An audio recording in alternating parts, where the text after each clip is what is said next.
Kojifa zetu elimu.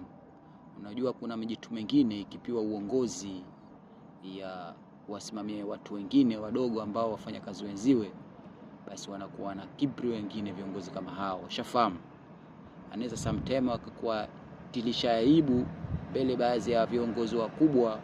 Akishakuona viongozi wakubwa wanakuja na yeye yupo na nyinyi wafanyakazi wadogo, basi ataanza kukwambia maneno, mara hujapeleka ile mizigo hivi, hujafanya hivi. Shafamu kitu kama hicho, hujaandika zile barua, hujamaliza, ili aonekane yeye ndio kiongozi bora, msimamizi bora. Anaweza akakupa majukumu ambayo wala hayastahili kukupa, ili mradi tu akuchafue wewe, yeye apate sifa, asifiwe, aonekane kama yeye ndio chapakazi au yeye ndio kiongozi madhubuti, anaweza kuongoza watu. Shafamu.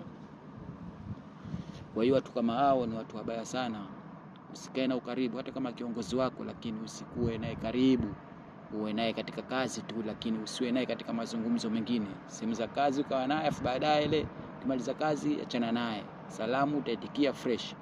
Sababu watu kama hao wanakuwa ni wabaya, ushafahamu, wa nafsi. Sababu siku zote anakuwa yeye awe juu, yeye tu wa chini awakandamize. Ushanisoma. Sababu jambo dogo tu atalifanya kubwa ili upate lawama, yeye aonekane yeye ndio kiongozi sahihi. Tafakari, usiwe na watu wakabaya kama hao, usiwe na ukaribu, sababu watakupotezea mzunguko wako wa maisha. Kojifa zetu elimu, tupo pamoja. Shukrani.